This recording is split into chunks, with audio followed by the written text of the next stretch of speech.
Praise the lord. తండ్రి వాగ్దానం ఈ ఉదయకాల సమయంలో ప్రభు నీకు ఇస్తున్న ఒక గొప్ప వాగ్దానం. యెషయా గ్రంథం 45వ అధ్యాయము 3వ వచనాన్ని నీ కొరకు నేను చదువుతున్నాను.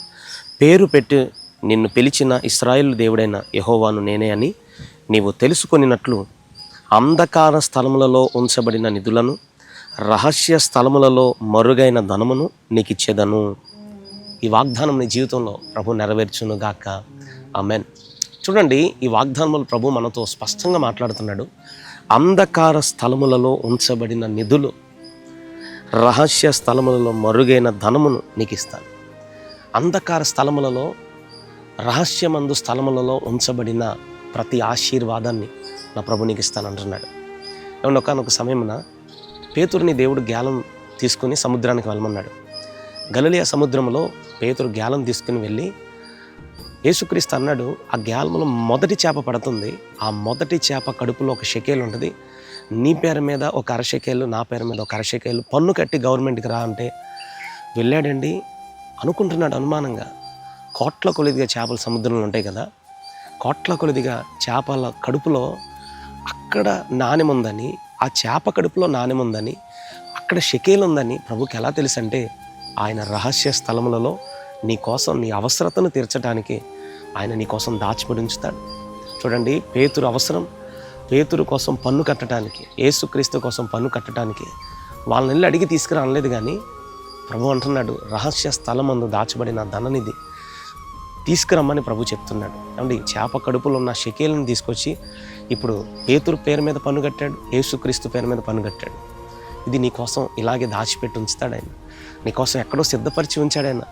నీకోసం రహస్య స్థలమందు, అంధకార స్థలమందు నీకోసం దాచబడిన గొప్ప ధననిధి నా ప్రభు తెరవబోతున్నాడు. ఈ మాసములో దేవుడు నీ పక్షాన, నా దేవుడు నీ కోసం ద్వారాలు తెరవబోతున్నాడు. గొప్ప ధననిధిని తెరవబోతున్నాడండి. అవును, ఈ వాగ్దానం వింటున్న నీ జీవితంలో నా దేవుడు నీ పక్షాన అద్భుతాలు చేయబోతున్నాడు.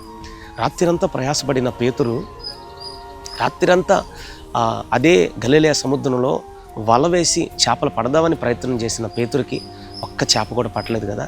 కానీ తెల్లారి యేసే అంటున్నాడు, నీ దోణిని లోతుకు నడిపించి వలవే అనగానే రాత్రంతా అంటున్నాడు, రాత్రంతా ప్రయాసపడ్డాను కానీ ఒక్క చేప కూడా పట్టలేకపోయానయ్యా, అయినను నీ మాట చెప్పిన నేను వల వేస్తానని అనగానే వెళ్ళాడు, వల వేశాడు. 2 దోణిలు నిండిపోయినాయి చేపలు. ప్రయాసపడిన పేతురికి, రాత్రంతా ప్రయాసపడిన పేతురికి కనబడిన చేపలు తెల్లారికి ఎలా కనబడినాయి అంటే, రహస్యమందు దాచబడిన ధననిధి, అంధకార స్థలములలో దాచబడిన ధననిధి నీ కోసం దేవుడు తెరుస్తాడు.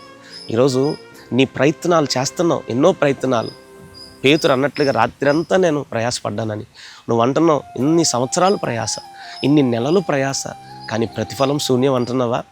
దేవుని ఎదుట నిన్ను నువ్వు తగ్గించుకొని ఆయనకి నువ్వు సరెండర్ అయిపోతే, నీ మాట చెప్పున నేను చేస్తానయ్యా, నువ్వు చెప్పినట్లుగా నేను చేస్తానయ్యా అని దేవుని దగ్గర మనం సరెండర్ అయిపోతే, సజీవ యాగంగా మనం ప్రభుకు మనం సమర్పించుకోగలిగితే, ప్రభు అంటున్నాడు, పేతురు కోసం దాచబడిన ధననిధి, ఒక్క చేప పట్టని వాడికి 2 దోణిలు నిండిపోయిన చేపలు ఎవరిచ్చారంటే, రహస్యమందు దేవుడు దాచిపెట్టిన ధననిధిని పేతురికి ఇచ్చినట్లుగా నీకు కూడా దేవుడు ఇవ్వబోతున్నాడు.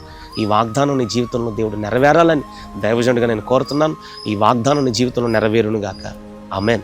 ప్రార్థన చేసుకుందాం. మహాపరిశుద్ధుడా, ప్రేమస్వరూపైన మంచి యేసయ్య, నీ పరిశుద్ధ ఘనమైన నామమునకు స్తోత్రములు.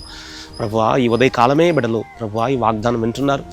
రహస్య స్థలములలో, అంధకార స్థలములలో దాచబడిన ధననిధిని నేను నీకు ఇస్తాను, దాన్ని తెరుస్తాను అంటున్నారు.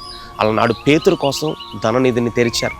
ప్రభువా, మా కొరకు కూడా నీవు ధననిధిని తెరిచి, ఏ అవసరానికి ప్రభు, ఏ టయానికి ఏ అవసరమో ఆ అవసరం తగినట్లుగా ఆ ధననిధిని తెరిచి మమ్మల్ని నువ్వు దీవించబోతున్నావు, మమ్మల్ని నువ్వు ఆశీర్వదించబోతున్నావు. నీ వైపే చూస్తున్నామయ్యా. మా కోసం నువ్వు సిద్ధపరిచిన ఆ ధననిధి త్వరలోనే మా కోసం నువ్వు ఇవ్వబోతున్నావు. త్వరలోనే ఆశీర్వాదం మేము చూడబోతున్నాం. ఈ వాగ్దానం నువ్వు మా జీవితంలో నెరవేర్చమని యేసుక్రీస్తు నామమున ప్రార్థించి వేడుకుంటున్నాం తండ్రి. ఆమేన్. ఆమేన్.